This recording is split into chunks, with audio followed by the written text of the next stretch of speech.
اس کی سوچوں کا محور شاید مینفریڈ تھا، جس کی منفرد شخصیت مسلمانوں کے حق میں نہایت اہم تھی۔ قسطنطنیہ کے بالکل بازو میں ایک ایسی ریاست کی اطلاع اس کے لیے بے حد خوشائن تھی۔ اس نے واپس لوٹتے ہوئے یہ فیصلہ کر لیا تھا کہ شاہ مینفریڈ سے تجارتی اور سفارتی روابط وقت کی اہم ترین ضرورت ہے۔ وہ اجنبی کوئی اور نہیں تھا بلکہ بلاد مصر کا سلطان بیبرس تھا، جو کہ روپ بدل کر عموماً رعایا میں ایک عام شخص کی طرح گھومتا رہتا۔ بھیس بدل کر رعایا اور مملکت کا حال معلوم کرتے رہنا اس نے اپنے معمولات زندگی میں شامل کر رکھا تھا۔ اس میں وقت کی کوئی قید نہیں تھی۔ وہ عام لوگوں کے مسائل اور سرکاری عہدیداروں کی بدعنوانیوں کو اپنی نگاہ سے پرکھتا اور فوری قسم کے اقدامات کرتا۔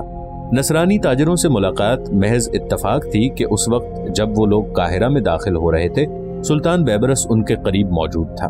وہ ان کے حلیوں سے پہچان چکا تھا کہ وہ نصرانی ہیں، مگر جب اسے معلوم ہوا کہ وہ تجارت کی غرض سے وہاں پہنچے ہیں تو سلطان بیبرس نے ان کی مکمل رہنمائی کی اور اپنے مسلمان ہونے کا حق ادا کر دیا۔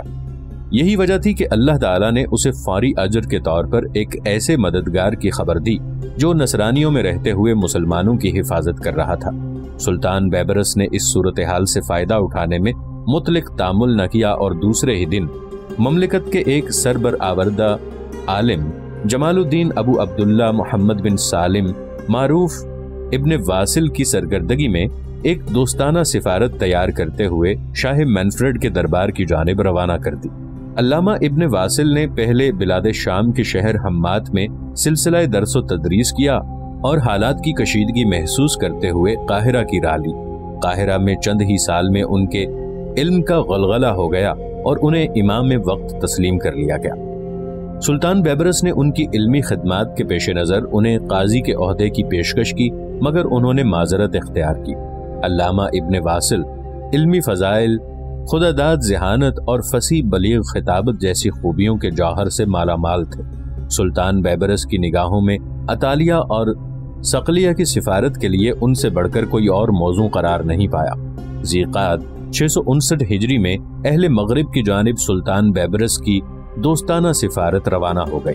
دوسری جانب شنگ خان تیز قدموں سے چلتا ہوا شیخ کبیر الدین کے کمرے میں داخل ہوا۔ کمرے میں موجود شیخ کبیر الدین کے رفقا نے اس کی بلا اجازت آمد پر ناگواری کا اظہار کیا، جس پر شنگ خان نے فوری معذرت کر لی۔ شیخ کبیر الدین نے اسے ایک جانب انتظار کرنے کا حکم دیا اور اپنے رفقا کے ساتھ مشغول ہو گیا۔ یہ گفتگو ہلاکو خان کے بارے میں کی جا رہی تھی۔ شنگ خان کو اس موضوع سے کوئی دلچسپی نہیں تھی، لہٰذا وہ ان کی باتوں سے غافل ہو کر مطیع الدین کے بارے میں سوچنے لگا۔ کچھ دیر بعد شیخ کبیر الدین فرصت پا کر اس کی جانب متوجہ ہوا اور اس سے آمد کا مقصد دریافت کیا۔ شیخ الرئیس، شنگ خان مؤدب لہجے میں بولا، آج میں نے ایک غلط آدمی کو گلے میں دیکھا جس کے بارے میں مجھے معلوم ہوا ہے کہ وہ آپ کا خاص مہمان ہے۔ تمہارا اشارہ مطیع الدین کی جانب ہے شاید۔ شیخ کبیر الدین عجیب سی نگاہوں سے اسے دیکھ رہا تھا۔ شنگ خان نے اسبات میں سر ہلایا تو اس نے اسے غلط قرار دینے کی وجہ دریافت کی۔ شاید آپ اس شخص کے بارے میں کچھ نہیں جانتے۔ مجھے یہ نہیں معلوم کہ اس نے یہاں آ کر آپ کو کیا بتایا ہے کہ آپ اسے شاہی مہمان خانے میں ٹھہرانے پر رضامند ہو گئے، مگر مجھے پورا یقین ہے کہ وہ یقیناً گل وقوز کی تلاش میں یہاں آیا ہے۔ شنگ خان پرجوش لہجے میں بولا، گل وقوز کا اس سے کیا لینا دینا؟ شیخ کبیر الدین غیر متوقع وجہ پر دم بخود سا رہ گیا۔ مطیع الدین گل وقوز کا وہ عاشق ہے جس کے لیے گل وقوز نے اپنا سب کچھ داؤ پر لگا دیا تھا۔ میری اس سے ملاقات کوہ سرخ کے دامن میں ہوئی تھی۔ اس نے مجھے صاف الفاظ میں یہ باور کرایا تھا کہ وہ ایک دن گل وقوز کو پاتال کی گہرائیوں میں کھوج نکالے گا۔ شنگ خان نے کہا، ہاں کچھ مجھے یاد پڑتا ہے۔ گل وقوز کسی مسلمان زادے کے عشق میں مبتلا رہی ہے، مگر یہ نہیں معلوم تھا کہ وہ یہی مطیع الدین ہی تھا۔ مگر تم یہ سب کیسے جانتے ہو؟ شیخ کبیر الدین نے چونک کر پوچھا تو شنگ خان گھبرا گیا۔ اس نے بہانے بازی سے کام لینا چاہا، مگر شیخ کبیر الدین ہنسنے لگا۔ شنی جی، شاید تمہیں معلوم نہیں کہ میں تمہاری اصلیت سے بھی پوری طرح واقف ہوں۔ تمہارا نام شنگ خان ہے اور تمہارا تعلق قبیلہ سرخ غر سے ہے۔ تم من کانا کے پوتے ہو اور یہ کہ گل وقوز کے ماموزاد بھی ہو۔ شنگ خان خوف و حیرت بھری نگاہوں سے شیخ کبیر الدین کی جانب دیکھ رہا تھا۔ وہ ابھی تک اسی غلط فہمی میں مبتلا تھا کہ شیخ کبیر الدین اس کے بارے میں کچھ نہیں جانتا۔ جوش میں آ کر وہ مطیع الدین کی چغلی تو کھا چکا تھا، مگر اپنی اصلیت کو بھی بچا نہیں پایا۔ اس کے کانوں میں شیخ کبیر الدین کی آواز گونجتی سنائی دی جو کہہ رہا تھا، شنگ خان، تمہاری خنجر زنی کی مہارت میں نے وادی قاف کی ایک لڑائی میں جب دیکھی تو میں تمہارا گرویدہ ہو کے رہ گیا۔ میرے ذہن میں مبہم سا خاکہ جو کسی وقت میں ابھرا تھا، تمہیں دیکھ کر مجھے اس کی تکمیل دکھائی دی۔ میں نے جان بوجھ کر تمہاری زندگی میں دخل دیا۔ گل وقوز کو میں محض اسی لیے غار سے نکال لایا تھا کہ تم میرے لیے کام کرنے پر آمادہ ہو جاؤ۔ پھر جب تمہیں میں نے خنجر زنی کی تربیت کے لیے اپنے ہاں آنے کی دعوت دی تو گل وقوز کا ریشمی رومال جان بوجھ کر تمہاری نگاہوں کے سامنے سے گزرا تھا تاکہ تم تلاش کے چکر میں میری بات مان لو۔ ایسا ہی ہوا، تم نے تجسس کے تحت میری بات مان لی اور میں نے تمہیں خاص طور پر چہرہ چھپا کر تربیت دینے پر آمادہ کیا۔ میں جانتا تھا کہ تم گل وقوز کی تلاش میں قلعے کا کونا کونا چھانو گے، اس لیے میں نے گل وقوز کو قریبی قلعے میں منتقل کر دیا اور تمہاری مہارت سے فیضیاب ہوتا رہا۔ تم نے اس عرصے میں سینکڑوں لڑکیوں کو تربیت دی اور وہ آج مختلف مقامات پر میری سلطنت کے قیام کے لیے کام کر رہی ہیں۔ جب میں نے یہ دیکھا کہ تم اکتا کر قلعہ چھوڑنے کے چکر میں ہو تو میں نے جان بوجھ کر گل وقوز کو تمہارے سامنے کیا۔ میرے اس اقدام کے باعث تم ایک بار پھر یہیں کے ہو کے رہ گئے۔ اس تمام دورانیے میں تمہاری خفیہ طور پر نگرانی کی گئی تاکہ تم گل وقوز کو ساتھ لے کر فرار نہ ہو سکو۔ البتہ میں یہ بات آج تک سمجھ نہیں پایا کہ تم نے گل وقوز پر اپنی حقیقت پہلے دن منکشف کیوں نہیں کی۔ گل وقوز کے آخری ایام میں تم جب سیڑھیوں پر موجود تھے اور گل وقوز سے باتیں کر رہے تھے وہ بھی میرے علم میں ہے۔ اب گل وقوز کہاں ہے؟ شنگ خان اس کی باتوں پر متحیر تھا، مگر جلد ہی وہ اس حیرت سے باہر نکل آیا۔ اس کے لہجے میں غصہ اور تلخی جھلک رہی تھی۔ شنگ خان، یہ مت بھولو کہ تم اس وقت کہاں ہو اور میری قوت کتنی ہے، اس سے تم بخوبی آگاہ ہو۔ بہرکیف یہ بتانے میں کوئی حرج نہیں ہے کہ گل وقوز کہاں ہے، لیکن تم اس تک پہنچ نہیں سکو گے، یہ میرا دعویٰ ہے۔ شیخ کبیر الدین زہریلی ہنسی سے بولا، یہ بات وقت طے کرے گا کہ میں اس تک پہنچ سکتا ہوں یا نہیں۔ وہ ہے اب کہاں؟ اسے شام بھیج دیا گیا ہے۔ شیخ کبیر الدین مختصراً بولا، میں اب اس جگہ مزید نہیں رہنا چاہتا۔ اگر تمہارے غلاموں نے مجھ سے بھیڑنے کی کوشش کی تو یہ اچھا نہیں ہوگا۔ میں مرتے مرتے بھی تمہارے غلاموں کی ایک بڑی تعداد ہلاک کرنے کی اہلیت رکھتا ہوں۔ شنگ خان فیصلہ کن لہجے میں بولا، مجھے بلا وجہ اپنے غلاموں کو ہلاک کروانے کا کوئی شوق نہیں۔ تم اسی وقت جانا چاہو تو بخوشی جا سکتے ہو۔ یہ اجازت اس لیے نہیں کہ میں تم سے مروب ہو چکا ہوں، بلکہ اس خدمت کا صلہ سمجھو جو تم نے میرے لیے انجام دی ہے۔ اگر چاہو تو اپنا معاوضہ بھی لے سکتے ہو، مجھے یہ چکانے میں کوئی اعتراض نہیں ہے۔ البتہ اگر تم میرے کام کو جاری رکھنے پر آمادگی ظاہر کرو گے تو مجھے زیادہ خوشی ہوگی، کیونکہ میں مہارت یافتہ نگینوں کی قدر کرنا جانتا ہوں۔ شیخ کبیر الدین نے کہا، تمہاری قدردانی کے لیے شکریہ، مگر میں اب یہاں مزید نہیں رہ پاؤں گا۔ شنگ خان نے اپنے فیصلے سے آگاہ کیا۔ شیخ کبیر الدین نے اسی وقت ایک غلام کو بلوا کر سمجھا دیا کہ شنگ خان کو اس کے تمام سامان اور خطیر رقم کے ساتھ قبرستان کی حدود سے بحفاظت باہر بھیج دیا جائے۔ اگر وہ واپس جانا چاہے تو اسے مشرق میں وادی قفقاز کے پاس پہنچا دیا جائے، اگر وہ مغرب کی جانب سفر کرنا چاہے تو اسے حدود شام کے پاس پہنچا دیا جائے۔ شنگ خان خاموشی سے یہ سنتا رہا، اس کا ذہن بری طرح منتشر تھا۔ وہ کوئی فیصلہ نہیں کر پایا کہ اسے کس جانب روانہ ہونا چاہیے۔ وہ اسی کشمکش میں وہاں سے اپنے کمرے میں پہنچا۔ اپنا ضروری سامان سمیٹنے کے بعد وہ غلاموں کی معیت میں قلعۃ الموت سے باہر نکل آیا۔ اسے شیخ کبیر الدین کی نیت پر شک تھا کہ وہ کوئی نہ کوئی نامناسب حرکت ضرور کرے گا۔ قلعۃ الموت سے باہر نکلتے ہی اس نے فوری طور پر فیصلہ کیا کہ اسے واپس لوٹ جانا چاہیے اور پھر کسی دوسرے راستے سے بلاد شام روانہ ہونا چاہیے۔ شام کی راہیں اس کے لیے مکمل طور پر اجنبی تھیں۔ ممکن تھا کہ وہ شیخ کبیر الدین کی کسی چال کا شکار ہو جاتا۔ ذی الحجہ 659 ہجری میں الملک الظاہر سلطان بیبرس نے خلیفۃ المسلمین مستنصر باللہ کی خواہش کا احترام کرتے ہوئے رضاکار مجاہدین کا لشکر مکمل کر لیا۔ اسی لشکر کی تشکیل میں کثیر سرمایہ خرچ ہوا تھا۔ تلواریں، خنجر، نیزے، ڈھالیں، زرہیں اور گھوڑوں کا اثر نو بندوبست کیا گیا۔ یہ تمام ساز و سامان مملوک افواج کے ساز و سامان کے علاوہ تیار کیا گیا تھا۔ جب سے لوگوں کو یہ معلوم ہوا تھا کہ تاتاریوں کے خلاف اعلان جہاد امیر المؤمنین کی جانب سے کیا گیا ہے اور اس مارکے کی قیادت بھی وہ خود کریں گے، تو ان کے جسموں میں خون کی جگہ برقی لہریں دوڑنے لگیں۔ وہ شوق شہادت میں جوق در جوق آتے رہے اور امیر المؤمنین کے پرچم تلے جمع ہوتے رہے۔ سلطان بیبرس نے تمام تیاریوں کے مکمل ہوتے ہی امیر المؤمنین سے ملاقات کی اور انہیں مطلع کیا۔